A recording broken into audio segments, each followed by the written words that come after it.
नमस्कार सर। नमस्कार जी। सर क्या नाम है आपका? सर जी नाम जय किशन दास। जय किशन जी, आप कहाँ से हैं? गांव बराना, जिला झज्जर, हरियाणा से। सर संत रामपाल जी महाराज से नाम दीक्षा आपने कब ली? सर 2 अक्टूबर 2014 में ली थी जी। सर संत रामपाल जी महाराज से नाम दीक्षा लेने से पहले क्या आप कुछ भक्ति साधनाएं भी करते थे? हाँ भगत जी, मैं हनुमान जी का 9 साल तक व्रती रहा, 3 डाक कावड़ ले आया, और जो छोटी मोटी साधना है अपने गांव में, जो पितर वगैरह हैं, भूत पूजा, वो कर ही रहे थे। जो माता पिता ने जो लाग लगा रखी थी पिछली, वो सारी करते थे। मैं जो है ना आर्य समाजियों को जो है बहुत फॉलो करता था और उनके नियमों पे चलता था। सर फिर आप क्या कारण बना कि आप संत रामपाल जी महाराज की शरण में आए? कारण तो क्या बताऊं जी, कारण तो बहुत कसूते बने हैं जी। मेरे परमात्मा जाना है मेरे को कैसे निकाला। मैं एक इतना मतलब नीच जीव था। मैं 2002 में शीला माई है हमारे गांव की, वो संत रामपाल जी महाराज का नाम ले रही थी। वो हरड़ बो रही थी, हरड़ आश्रम में ले जाने के लिए उसको गांव में कोई नहीं मिला। तो मैं उस टाइम पर ट्रैक्टर ले रहा था, छोटा ही था, ज़्यादा उम्र नहीं थी। तो बोले बेटा मेरे हरड़ आश्रम में गिरा होगा रामपाल महाराज के में। तो मैं बोला गिराऊंगा मैं, मका काकी मन ना क्या दिक्कत से। तनी बोली भाई ठीक है, तो मेरी हरड़ गिरा तू। तो हम आश्रम में गए। फिर क्या हुआ भगत जी, वो हरड़ उतारने भी हमने पड़ गई। तो भंडारा लिया भगत जी, बहुत अच्छा भंडारा था। फिर भगत जी लाइन में लग रहे थे भगत, रस्सी वस्सी बांध रखी थी। जब तो बहुत छोटा आश्रम हुआ था करोथे वाला। तो मन गुरु जी संत रामपाल महाराज देखे उस टाइम पे। मैं देख कर अचंभित रह गया। मका इतना कसूत लाल चेहरा, मका भाई रामपाल महाराज को मतलब ऐसी गलत सोच सी, तो गलत सोच धारणा के अनुसार बोला हमने। मैं अपने मन में विचार किया कि मैं भाई कसूती लाल दे ले रहा, माँ कहती गचमाल खावा है। मतलब ऐसा शरीर था जो हमने आज तक मैंने किसी इंसान का नहीं देखा, बिल्कुल जैसे चमकदार चेहरा। तो बैठ के भगत जी गुरु जी से आशीर्वाद ले रहे थे। कोई अपनी समस्या बता रही थी, माई बता रही थी, कोई भगत बता रहा था भाई मेरे साथ ऐसा हुआ गुरु जी। गुरु जी मैंने एक बात देखी, गुरु जी को किसी को नहीं ये नहीं कह रहे थे भाई ये तेरे साथ ये हो जाएगा, जा ये कर ले कर ले। बस आराम से बैठ के कह रहे थे बेटा करेंगे परमात्मा दया, करेंगे परमात्मा दया। तो मैं सोचा मगा यार तो कैसा संत, मगा किसी को कुछ कहता ही नहीं है कि भाई तेरा ये हो जाएगा ये हो जाएगा, बस ये कहे परमात्मा दया करेंगे। चलो ठीक है। फिर क्या हुआ भगत जी, सारे बैठे थे उस टाइम पर, लगभग 50-60 भगत थे रामपाल महाराज के। तो उन्होंने सारा ने दंडवत प्रणाम कर दी। मैं अकेला बैठा रह गया भगत जी। मन ने देखा, मगा भाई तू अकेला बैठा रह गया, मगा या तो बेइज्जती होगी। मैं भी झुक गया, मन ने भी अपना माथा टेक दिया, उनकी त्रिया देखा जैसे वह कर रहे थे। तो उस टाइम पर आ गया भगत जी मैं 2002 से, और मन 2014 तक इतनी निंदा करी। मैं इतना नीच आदमी था, इतनी निंदा करी मैंने संत रामपाल महाराज की कि भाई वहाँ तो ऐसा होता है ऐसा, मतलब अनहोई बातें जो नहीं हुई वो कहने लगे। फिर आर्य समाजों के संपर्क में हम रहते ही थे। तो वो आके गांव में पर्चे भी बांटते थे, लोगों को इकट्ठा करके बताते थे भाई वहाँ पे मतलब जो है आश्रम में रामपाल ऐसे ऐसे कर्म करवाता है औरतों से, हमारी बहन बेटी जाती हैं, समाज में क्या प्रभाव पड़ेगा। जो है ये तो भाई एक मतलब जो है गुंडा टाइप का इंसान है, इसको मतलब यहाँ से भगाने में फायदा है हमारा, नहीं तो हमारे समाज को ही भ्रष्ट कर देगा ये। तो हमारे अंदर भी प्रेरणा भरी भाई। 2013 में 5वें-6ठे महीने की बात हो, इतना मेरा ध्यान नहीं है कौन से महीने की है। तो हमारे गांव में क्या हुआ, आर्य समाजी आए, भाई रामपाल को यहाँ से खदेड़ना है, कुछ भी हो जाओ, चाहे कुछ भी करो, ये हमारे ना मतलब जो है आर्य समाजियों को हमारी इतनी बुराई कर रहा है, इसने महर्षि जी को ऐसे बोला है हैं। फिर और मतलब हिंदू की तरह भी भड़काने लगे, भैया तुम्हारे देवी देवताओं को भी ऐसे करता है वैसे करता है। यानी कि उन्होंने जो हथखंडे अपनाने थे वो पूरे अपनाए बहकाने के लिए लोगों को।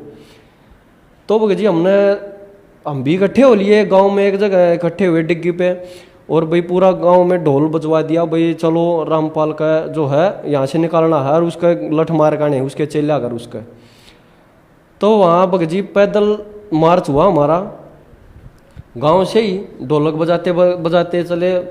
ढोलक वाले आ गए थे, पीछे पीछे पूरा गांव था, जितने भी थे 800-700 या 1000 आदमी थे लगभग। तो चले फाटक कूदते ही डिगल में पहुंच गए। डिगल में औरतें लिकड़ लिकड़ के देख रही थी बाहर निकल निकल के। तो मतलब उनको ऐसे बोलते जा रहे थे कि भाई काकी ताइयो अपने काम न संभाल लियो, अपने काम न संभाल लियो, हमारा नहीं पता हम वापसी आवे कि नहीं आओ, मतलब बिल्कुल मरने के लिए जा रहे हैं, चाहे जान चली जाओ उसको निकाल के ही आना है रामपाल को यहाँ से। तो वो जी कुछ डिगलवासियों में भी और प्रेरणा हुई, भाई पूरा बनाना गांव उठा, तो वो भी साथ साथ भाई चलो चलो चलो। उधर से गोची गांव के ट्रैक्टर भर भर के आगे फोनों पे बात हो गई, भाई बनाने गांव भी उठा और साथ में डिगल भी हो लिया। गोची गांव में भी लगा दिया ट्रैक्टर भर भर के आने लगे। डंडे लाठी जेड़ी गंडासे जो कुछ भी लेना है ले लो, और जो भी मिल गया उसको मूछना है, बिल्कुल काटना है, चाहे कुछ भी हो जाओ। तो टूल टैक्स पार करने के बाद वो सीआरपी इतनी खड़ी थी, वो अपना ऐसे हथियार को मतलब जो है बिल्कुल रेडी कर, और बोले भाई आगे जाना खतरे से खाली नहीं है। वहाँ जाने के बाद थोड़े हिचक से गए बगजी, हिचक गए तो खेतों की तरफ हो लिए। खेतों में चले गए, वहाँ बैठ के पूरा दिन बैठे रहे भूखे प्यासे, और गाली देते रहे, अपने कर्म बिगाड़ते रहे। रोड पे बसों में भी आग लगा दी थी, 1-2 मोटरसाइकिल भी फूक दी थी, 2-3 बस भी फूकी थी। विद्रोह इतना मतलब इतना बाउंडर बना दिया था। तो वो शाम को हम अपने घर आने लग रहे थे, रास्ते में जो है वो बसों में से किसी को कहीं उतार रहे थे, किसी को कहीं उतार रहे थे। फिर डिगल गाँव में जो है बसों पर पत्थरबाजी भी कर दी। फिर वहाँ पे भी सीआरपी और पुलिस वाले आगे, भाई ऐसा काम नहीं करना, ये गलत है। वो बात तो आई गई हुई। फिर 2013 में ही मैं पिकअप गाड़ी ले रहा था उस टाइम पे, तो अपने गांव में से कुछ बुकिंग के लिए गया हुआ था गोरड गांव में। गोरड गांव में गया हुआ था, तो वहाँ पे पुस्तक सेवा चल रही थी रामपाल महाराज की, कि भाई ज्ञान गंगा 10 रुपये की, ज्ञान गंगा 10 रुपये, घर घर मतलब प्रचार चल रहा था। तो मैं भी गाड़ी में बैठा बैठा मगर रामपाल की बाटो हो, बोला 10 रुपये की भाई साहब ले लो। मैंने सोची बड़ी मोटी किताब है, 10 रुपये की दे हैं, ले ले के जा है। अगले दिन ऐसे खोल ली, बीच में सही मगा देख ज्ञान का तो ऐसे ही पता चल जाए, जहाँ को वहीं मिल रहा है। खोला बगजी मैंने एक पेज पढ़ा उसका, तम्बाकू के बारे में, ये मतलब जो है बुराइयां हैं जो हम कर रहे हैं उसके बारे में हमें ज्ञान नहीं था। जो खोल के देखा तो बगजी मैंने बहुत अच्छा लगा, मैं पढ़ा, वहाँ भाई ज्ञान तो 1 नंबर का है। फिर मैंने वो पेज मोड़ दिया बगजी, मैं यहीं से पढ़ेंगे आगे, रख दी। पेज मोड़ कर रख दिया बगजी, मैंने कोई टाइम नहीं लगा ना, वो मेरा कोई मतलब हुआ उसको उठाने का, भूल गया बिल्कुल। फिर 2013 में लास्ट में बिल्कुल 12वें महीने में था शायद, उस टाइम पर मैंने डिश लगवाई बगजी, नई डिश लगवाई। तो मैंने देखा चैनल बदल रहा था, मैं टीवी देख रहा था, तो मैं और मेरे मामा का लड़का संदीप दोनों बैठे खाना खा रहे थे। तो चैनल बदल रहे थे, नई नई डिश लगी थी, शौक था भी नए नए चैनल देखें, कितने चैनल आ रहे हैं। तो रामपाल महाराज मैंने दिखाई दिए, दिखाई देती है जी बगजी, मेरा एकदम ऐसा हुआ जैसे मतलब भाई ये डिश न पड़वा दे तो रामपाल हमारे घर में, इसका मतलब कैसे चल पड़ा वो सत्संग वगैरह जी, इसको तो मैं देख कर भी खुश नहीं था, और हमारे घर आके आ गया मगा। फिर बगजी मैंने सोचा अपने आप परमात्मा ने कोई प्रेरणा करी भीतर तय कि भाई सुनते ले दुनिया ने कैसे बेकार आई हो। उसका बगजी उस दिन मैंने टाइम देखा था, तो उस दिन 8:30 बज रहे थे। तो मैंने 8:30 बजे ही देखने लगा, 10 मिनट कर रहा था सिर्फ। उस दिन गुरु जी गीता खोल के दिखा रहे थे, साथ में देगा 12-15 श्लोक, भाई रजगुण ब्रह्मा सदगुण विष्णु तम गुण शिव जी की भक्ति करने वाले, राक्षस स्वभाव को धारण किए हुए, मनुष्यों में नीच दूषित कर्म करने वाले मूढ़ लोग होते हैं। मैंने देखा था बगजी मगा भाई यो के बात बताई। फिर साथ में देवी भागवत, और फिर ये दिखा दे भाई रजगुण ये है ब्रह्मा जी है, सतगुण विष्णु जी है, तम गुण शिव जी है, और यही 3 गुण है, यही 3 देवता हैं। अगले दिन उसी टाइम पे फिर खाना हुआ, वैसे तो याद नहीं रहा। फिर वो चैनल बदल, तो फिर वो आगे लग गया सत्संग, मगा यो आ गया भाई फिर देखेंगे। तो उस दिन और देखा बगजी संत रामपाल महाराज जो है उस दिन ऋग्वेद उठा के देख रहे थे, ऋग्वेद के जो भी मंत्र दिखा रहे थे वो दिखा जी। पहले तो भाई गीत ये जो है गायत्री मंत्र है, तीसरा मंत्र इसमें ओम नहीं है, ऐसे नहीं, मतलब जो भी कुछ था वो एकदम सटीक प्रमाण दिखा रहे थे। मैंने सोचा भैया अपने पास से तो कुछ बता नहीं रहे आप, जो कुछ बता रहा है इनमें से ही बता रहा है। फिर बगजी मेरा चौसक्षी बनी, मैंने तीसरे दिन और देखा। तीसरे दिन देखा तो बगजी मेरी माँ बोली रामपाल बनेगा के, मगा माँ ऐसा है अच्छे इंसान के गुण हैं कि बुरे से भी कुछ ना कुछ सीख लेनी चाहिए। अच्छे इंसान के गुण हमने क्या मतलब है, ये बुराई कर रहा है अपनी जगह कर रहा है, हमने के इनसे क्या लेना देना है। तब भगत जी मैंने एक हफ्ता सत्संग सुनया। सत्संग सुनने के बाद भगत जी मैंने चौसक्षी हो गई। मैं कहा भाई यो ज्ञान एक नंबर का है, तो हम डले डोया करते। तब भगत जी मैंने माथा टेक दिया परमात्मा के संत रामपाल महाराज के चरणों में। मैं कहा भाई आज तक यो दास परमात्मा तेरा कुत्ता है और तू मेरा मालिक से, जो जैसे कहोगे वैसे चलूँगा। धरती इधर से इधर हो जाएगी, कोई दिक्कत नहीं है, लेकिन मेरी नाड़ उतर जाओगी, अब कुछ भी हो जाओ। क्योंकि भगत जी बचपन से ही जो है परमात्मा की कसक थी और वो अब पूरी होती दिख रही थी इस माध्यम से। फिर माथा टेक कर बोल दिया कि भैया चाहे नाड़ उतरो चाहे कुछ भी हो जाओ मेरे साथ, अब मैं रामपाल महाराज का नाम लूँगा। उसी दौरान परमात्मा ने एक नौकरी भी दिलवा दी थी, रहने लायक मतलब जो है गुजारे लायक जो है काम दिलवा दिया था। उससे पहले कोई इतनी ना तो कोई नौकरी ना करी थी, वो गाड़ी थी वो भी बेच दी थी, तो रोजगार बिल्कुल नहीं था। फिर भगत जी मैंने 10 महीने तक सत्संग सुनते हो गए थे, तो मैंने आश्रम में अरदास लगाई। पता चला मैंने भक्तों से भी अरदास लगानी चाहिए, अरदास लगाने से काम होते हैं। मैंने फ़ोन किया आश्रम में। फ़ोन करने के बाद जो है वहाँ से जवाब आया भाई आपने कोशिश करनी पड़ेगी, परमात्मा दया करेंगे। तो भगत जी मैंने दोपहर को मैं सो रहा था, तो दोपहर को परमात्मा ने संत रामपाल महाराज ने मेरे को दर्शन दिए और बोला बेटा कल नाम लेने के लिए आ जा तू। भगत जी मेरी एकदम से आँख खुल गई। मैं कहा भाई कल रामपाल महाराज ने मका बुला लिए नाम लेने के लिए और कल फिर चक्कर लेके जाना है। मगर ऐसे कैसे संभव होगा भाई, देर लग जाएगी, वहाँ तो दिल्ली से आने में टाइम लग जाता है, टाइम वहाँ जाने का रहेगा नहीं, बरवाड़ा यहाँ से दूर है। तो भगत जी वो भी परमात्मा ने मेरी समस्या हल करी। शाम ने जो है 5 बजे ही कंपनी से फ़ोन आ गया था कि भाई तेरा कल चक्कर कैंसिल है, कल नहीं आना। तो भगत जी वो परमात्मा जो है जब खुद बुलाने के लिए मेरे पास आए हुए थे, तो वो अपने बच्चों की समस्या को हल भी अपने आप ही करते हैं।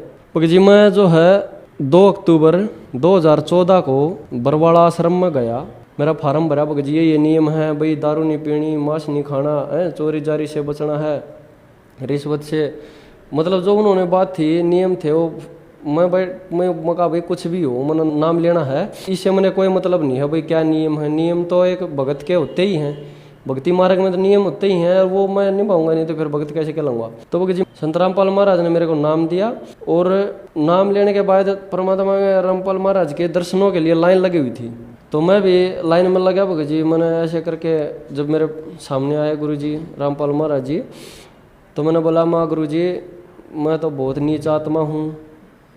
गुरु जी बोले क्या हुआ बेटा? मैं कहा जी मैं तो आर्य समाजियों के साथ जो है ना 2013 में जो करोथा कांड हुआ था, तो आपके शिष्यों को और आपको जी मैं तो मारने के लिए आ गया था।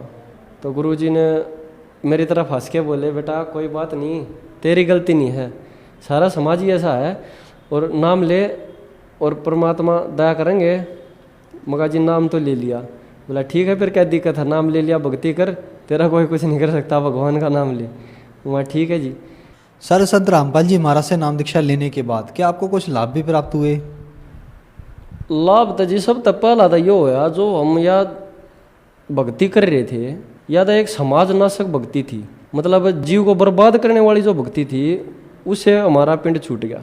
लाभ तो भगत जी जैसे इतने मिले हैं, इनके को गुणगान तो किया नहीं जा सकता।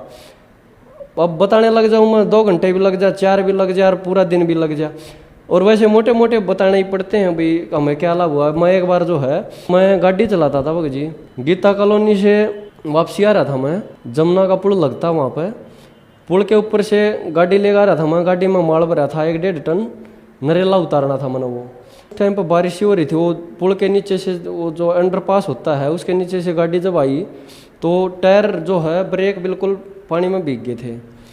तो जमुना के पुल पे आ लिया। जब इस चीज़ का मेरे को शुरू में गाड़ी चलाने लगा था, वो बड़ी गाड़ी वैसे तो छोटी चलाते थे, उसका इतना ज्ञान भी नहीं था भाई ब्रेक पानी में भीगने के बाद ये नहीं लगेंगे। तो जी वो गाड़ी जब 50-60 की स्पीड पे थी, मैंने ब्रेक लगाए, ब्रेक लगा के देखा 100 मीटर पहले ब्रेक लगाए थे पुल आने से। वो ऐसे पुल है सामने से, मतलब जो है गाड़ी जा रही है और पुल ऐसे घूमना पड़ता था उस पर पुल पे जाने के लिए। तो यहाँ पे मैंने जैसे ब्रेक लगाई 100 मीटर पहले, तो ब्रेक भगत जी गाड़ी ऐसे ऐसे भागने लगी, कभी वो ब्रेक लेदर चिपक जाता है, कभी वो चिपक जाता है। मैंने सोची भाई मगा आज तो गाड़ी तेरी जमुना में गई, अब नहीं बच सकता। बिल्कुल जमुना के पुल के पास जाली ना भगत जी, जब क्या हुआ गाड़ी जो है मेरी आंख मिच गई, आंख बंद होगी। आंख खोल ली तो भगत जी मैंने जब एकदम मैं हैरान रह गया, गाड़ी का इस तरफ मुंह, बिल्कुल गाड़ी खड़ी घूम गई, घूमती मेरा पता चला बैठे को, वैसे वैसे आंख मेरी बंद हो गई थी। तो भगत जी मैंने उस दिन पणवासी थी, मैं सोच ही रहा था पहले दिन मगा यार पणवासी ने संत रामपाल महाराज सत्संग करे हैं, मगा भाई हमारे बाग में भी होता हम भी चले जाते। लेकिन मेरा जब एकदम से ध्यान में आया भाई संत रामपाल महाराज ने बचाया है और कोई बचाने वाला नहीं है, नहीं तब जमुना में तू आज तेरा कल्याण हो जाना था।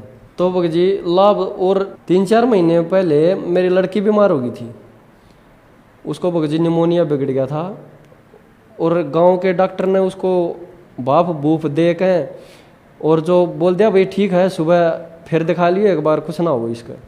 और वो भगत जी खांसी की दवाई दे दी कुछ ऐसा, तो वो क्या हुआ उससे उसकी धड़कन बढ़ गई थोड़ी ही। फिर दोबारा दिखाने गए, मगा यार इसको तो दोबारा ज़्यादा परेशानी हो रही, सांस ज़्यादा लेने लगी है, तो खिंचा गए।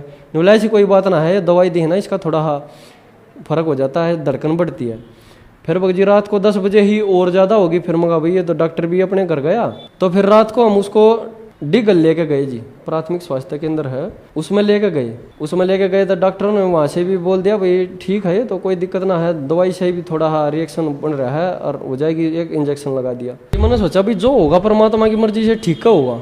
तो क्या हुआ भगत जी मेरे को सुबह 3:30 बजे गाड़ी लेके जानी होती है, मैं तो गाड़ी लेके चला गया और परिवार वालों को बोल गया भाई अगर कोई ज़्यादा प्रॉब्लम हो तो ऐसा करियो 4-5 बजे तक एम्बुलेंस वाले के पास फ़ोन कर दियो, 102 नंबर पर डायल कर लियो और मगर एम्बुलेंस को बुला लियो और रोज तक ले जियो, मैं भी आ लूँगा तब तक 8-9 बजे तक चक्कर मार गए। तो भगत जी ऐसा हुआ, वो मेरी बहन आई हुई थी जो घर पे, तो उसने बोला ये 4-5 बजे कहाँ, ये तो बिल्कुल मरने को होगी, इसको अभी उठाओ जल्दी फ़ोन करो। तो उन्होंने एम्बुलेंस वाले को बुला गए और एम्बुलेंस वाला जल्दी सिरों तक लेकर गया भगत जी। डॉक्टर ने उसको सीधा आईसीयू में भर्ती कर लिया और मेरे पास फ़ोन आया कि भैया ऐसे ऐसे आईसीयू में दाखिल हो गई है लड़की और आकर अपने संभाल लिए। तो भगत जी किसी को मतलब जच नहीं रही थी कि बच जाएगी। तो मैं भगत जी 9-10 बजे ही वहाँ पहुँचा रोज तक। मैंने जाकर डॉक्टर जी से बात करी, डॉक्टर जी क्या दिक्कत है? बोला भाई दिक्कत है तभी तो आईसीयू मिली है, वहाँ बच तो जाएगी ना। बोला भैया अभी देखो परमात्मा की जो दया होगी। डॉक्टर भी ये बोले भाई परमात्मा जाने, अब हम क्या बता सकते हैं, हमने तो अपना ट्रीटमेंट दे रखा है। तो भगत जी परमात्मा ने ऐसी दया करी, शाम ने 5 बजे वह लड़की बिल्कुल मतलब वो लगा रखी थी जो जितनी भी 4-5 वो चेपी थी वो मशीन की, वो सारी उतार के फेंकने लगी ऐसे और उठ के और चलने लगी। डॉक्टर भी अचंभे में भाई ये मेरे से बोला भाई ये लड़की तेरी घर पे क्या निचली डटती होगी? मगा जी बहुत शरारती है। तो हंसने लग गया वो, बोला भाई जल्दी ठीक हो जाएगी अब तो। ये डॉक्टर ने जी उसको 2 दिन में वहाँ से छुट्टी दे दी। तो परमात्मा ने सबसे बड़ा लाभ ये किया जी कि छोटी ही बच्ची जो है बिल्कुल मरी हुई जिंदा कर दी। और लाभ भगत जी एक बार मैं जो है दिल्ली से चक्कर मार कर रहा था, धुंध का टाइम था, सुबह सुबह मैं एक ट्रक के पीछे पीछे आराम से चल रहा था, मगर इसके पीछे पीछे चला जा, साथ में जो कार चल रही थी दूसरी लाइन में, डबल रोड है वो, पीछे पीछे चल रहा था भगत जी। उसने एकदम से धुंध में वो रोड दिखाई दिया, उसने खड़े ब्रेक ले दिए भगत जी। और मैं मुश्किल से 3 मीटर पीछे हूँगा उससे, 8-9 फुट 10 फुट। तो उसने ब्रेक लेते ही भगत जी मेरी गाड़ी में, उसके तो प्रेशर के ब्रेक थे, हमारी गाड़ी जो है कैंटर है 12 फुटी, उसके सादे ब्रेक होते हैं। मैंने ब्रेक लगाए भगत जी, गाड़ी ऐसे फिसल के भाग ली उसकी तरफ। भाग ली तो भगत जी ऐसा हुआ गाड़ी में बिल्कुल लगने को गाड़ी हुई। मैंने सोचा भाई मगा गाड़ी तो लग गई, मगर आज तो परमात्मा देखो क्या करेंगे। मन एकदम विचार आया। फिर भगत जी ऐसे गाड़ी घूम गई पीछे से गाड़ी घूम के और बिल्कुल ऐसे रोड के संतर की तरफ मुंह हो गया। और परमात्मा संत रामपाल महाराज मेरे को ऐसे मतलब महसूस हुआ कि भाई ऐसे दिखाई दिए कि जैसे गाड़ी पीछे से ऐसे धकेली है। मैंने सोचा भाई मैं चलो नीचे उतर जाएगी तो ट्रैक्टर वगैरह से खिंचवा लेंगे, गाड़ी लगने से तो अच्छा ही है। लेकिन भगत जी रोड के किनारे पे जाके बिल्कुल गाड़ी रुक गई और वो जितनी भी बराबर वाली कार चल रही थी वो एक भी कार दिखाई नहीं दी, नहीं तो बराबर में लाइन लग रही थी, किसी कार के भी लग जाती घूम कर। लेकिन अचंभा माना भगत जी इस चीज़ का कि परमात्मा ने इतनी दया करी ना तो वो कोई कार दिखाई दी और गाड़ी लगने से भी बच गई। उससे पहले क्या हुआ था भगत जी, लाल कुआं जगह है दिल्ली में, वहाँ पे गए हुए थे।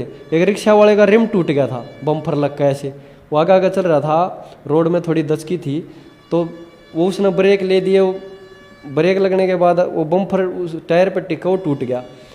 तो वो एकदम से सारे मुसलमान जो हैं, मारो मारो इसका, ये तो हिंदू लगता है ये, मतलब जो है उसने मतलब ऐसी धार्मिक बात करी भड़काऊ ही, और जो मेरे को पकड़ के नीचे उतारने लगे। परमात्मा कहते हैं भी कोई भी मुसीबत हो सतनाम का स्मरण करना चाहिए। मैंने भगत जी सतनाम का स्मरण किया, और एक थप्पड़ उसने मेरे को लगा लिया था पहले, तो लगाते ही दूसरा बोला अरे छोड़ छोड़ इसकी क्या गलती है, इसने एकदम से ब्रेक लिए हैं, ऐसे वैसे वो मेरे से मांगने लगा भाई मेरे को 1000 रुपये दे, मेरा टायर और ये जो है ये फट गया, ये रिम टूट गया इसका। फिर मेरे पास भगत जी 300 रुपये थे, मगा भाई मेरे पास है 300 रुपये। तो साथ साथ वो एक लेडी झाड़ू लगा रही थी, वो तो तब तो मेरे को गाली दे रही थी, वो बोली 300 ले ले नहीं तो ये भी जाएंगे। मतलब परमात्मा ने मेरे फेवर में कर दिए एकदम से, जैसे ही मैंने सतनाम का स्मरण किया मेरे फेवर में कर दिए। फिर मेरे ये प्रेरणा हुई कि परमात्मा ने कोई ना कोई बड़ी बला टाड़ी है, 300 रुपये में निमट गई, और आते हुए वो मेरा एक्सीडेंट बचा दिया। तो मेरा जब समझ में आई भाई परमात्मा ने ये 300 रुपये, आज तेरा 3 लाख में भी शायद पिंडा ना छूटता, और हो सकता है भाई जान भी चली जाओ।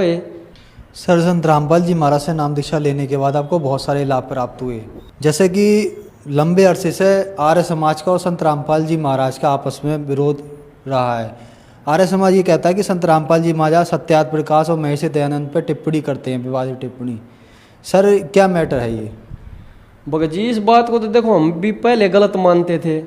जब संत रामपाल महाराज ने महर्षि दयानंद की आत्म कथा उठा के दिखाई, जब पता चला रही हो कहाँ के संत था, यो तो कभी नरा नकली ढोंगी बाबा कहलाने के लायक का नहीं था। उसका पता चला जी वो भांग पीता था महर्षि दयानंद, उसकी आत्म कथा में लिखा हुआ है। फिर महाराज जी ने दिखाया भाई महर्षि दयानंद था जो माता पिता की सेवा करने के समर्थन में नहीं था। मैंने सोचा भगत जी मगा ये कोई महर्षि था, मगा जो माँ बाप ने भी जो है इतना न्यू बता हुआ है, अपने ऊपर एक बोझ बता रहा है, तो महर्षि तो है नहीं भाई ये। फिर उसकी सत्यार्थ प्रकाश दिखाई दी। फिर साथ साथ गुरु जी ने बोल दिया भाई संत रामपाल महाराज ने कि भाई ये महर्षि जो है ये सत्यार्थ प्रकाश जो लिख दी इसने, ये सत्यार्थ प्रकाश नहीं है, सत्यानाश प्रकाश है। इसमें कोरा गोबर भर रखा है इसने, समाज इसको पेड़ों पे चल चल के बिल्कुल बर्बाद होता जा रहा है। संत रामपाल जी महाराज एक विनाश को रोक रहे थे। सर 2006 में करोथा कांड हुआ, उस समय संत रामपाल जी महाराज जेल में गए, और 2014 में भी संत रामपाल जी महाराज जेल में गए। आप संत रामपाल जी महाराज के आश्रम में जाते थे, करोथा आश्रम में, और फिर आपने संत रामपाल जी महाराज से नाम दीक्षा ली उनकी सच्चाई देखकर। तो मीडिया में ये दिखाया गया संत रामपाल जी महाराज की आश्रम में गतिविधि कुछ ऐसी है, आप शुरू से ही उनके आश्रम में जाते हैं, तो जो लोग आज भी उन्हें इस तरीके का मानते हैं उनके लिए क्या कहेंगे आप? खास करके आर्य समाज लोगों के लिए आप क्या कहना चाहेंगे? देखो सारा समाज जो है हमारे ही बहन भाई हैं, और कोई भ्रम में ना रहे कि भाई ये रामपाल महाराज एक आम इंसान है। ठीक है, मैं सभी भाइयों से, अपने बहनों से, अपनी माताओं को, काकी ताइयों से, सभी से हाथ जोड़ के निवेदन करता हूँ, प्रार्थना करता हूँ कि भाई आज तक जो हम ये साधना कर रहे थे और जो है महर्षि दयानंद जी के कई अनुसार चल रहे थे, वो कोई करने लायक साधना तो थी नहीं भाई। वो तो ठीक है जब तक ज्ञान नहीं होता किसी को, वो अनजाने में, जैसे छोटा बच्चा है वो सांप को भी पकड़ लेता है, बिजली के तार को भी पकड़ लेता है और मर जाता है, क्योंकि उसको ज्ञान नहीं है किसी चीज़ का। और संत रामपाल महाराज को आप एक ऐसी दृष्टि से देख रहे हो कि भाई वो तो एक अच्छा इंसान नहीं है। मैं भी ऐसे ही देखता था, आपका ही भाई हूँ, आपका ही बेटा हूँ। एक नीच व्यक्ति समझ गए, एक बार मेरी बात पर गौर करना और एक बार उठा के देखो वो कह रहे हैं, उनकी किताबें पढ़ो। घर घर पुस्तक सेवा चल रही है, घर घर परमात्मा संत रामपाल महाराज का प्रचार चल रहा है, तो उसको नकारो मत, बस पढ़ के तो देखो एक बार। मैं भी ऐसा ही था, और आंखें खोल लो अपनी। और ये मनुष्य जीवन जो मिलता है ये सिर्फ भक्ति करने के लिए मिलता है, मोक्ष प्राप्ति के लिए मिलता है। तो एक बार अपने अंदर झांको और परमात्मा को पहचानो।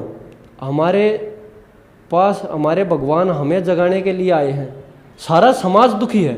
मेरे ख्याल में मुश्किल से 5% आदमी ऐसे होंगे जो गोली दवाइयों के बगैर चल रहे होंगे आज, नहीं तो सारा समाज बिल्कुल दवाइयों के कारण चला हुआ है और फिर भी दुखी इतना पा रहा है। और संत रामपाल महाराज ऐसी साधना बता रहे हैं मात्र मंत्र जाप करने से पाप नाश हो रहे हैं, रोग नाश हो रहे हैं और मोक्ष का रास्ता बता रहे हैं। साथ साथ शिक्षित होने का फायदा तो उठाओ। संत रामपाल जी महाराज हमारे सभी सदग्रंथों से उनका निचोड़ बिल्कुल निकाल के हमें बताया है कि भाई परमात्मा के ये लक्षण हैं और परमात्मा ये कर सकता है, सबके पाप हरण कर सकता है, हमें मोक्ष देने वाला वही परमात्मा है, तो उसकी भक्ति करो। सर आप शुरू से आर्य समाज के नियमों पे चलते हैं और एक कट्टर आर्य समाजी रहे हैं। आप 2013 में संत रामपाल जी महाराज के विरोधी हैं, शुरू से ही विरोधी रहे हैं। आप संत रामपाल जी महाराज के शिष्यों को मारने तक के लिए आश्रम पे आ गए थे, आप जान देने के लिए भी तैयार थे अपनी। तो सर ऐसा क्या आप में बदलाव आया कि आप संत रामपाल जी महाराज के शिष्य बन गए? जी बदलाव तो सबसे बड़ा बदलाव तो ये है, मैंने प्रमाण देखे हैं। संत रामपाल महाराज ने गीता दिखाई, बाइबल दिखाई, कुरान दिखाया और जो है हमारे 18 पुराण दिखा दिए। तो सभी से प्रमाण देख कर मैं संत रामपाल महाराज से जुड़ा हूँ, ऐसे नहीं जुड़ा। सर संत रामपाल जी महाराज से नाम दीक्षा कैसे प्राप्त की जा सकती है? भगत जी देखो, जैसे साधना चैनल पे 7:30 बजे से 8:30 बजे तक सत्संग आता है, ईश्वर टीवी पे 8:30 से 9:30 बजे तक आता है, दिन में श्रद्धा टीवी पे आता है। उसके नीचे एक पट्टी चलती है पीली, पट्टी पे पूरा एड्रेस, फ़ोन नंबर वगैरह सब लिखे हुए हैं। और फेसबुक के माध्यम से सबको पता है, सारे संसार को पता चल गया है कि रामपाल महाराज भी कोई है इस दुनिया में। तो आप जागो, देखो और आओ मेरे भाइयों। मैं सबसे प्रार्थना करता हूँ कि सब मोक्ष के लिए मानुष जीवन सबको मिला है और ये मोक्ष प्राप्ति के लिए मिलता है। जागो और अपना नया सवेरा उजागर करो। धन्यवाद सर। सत साहिब जी।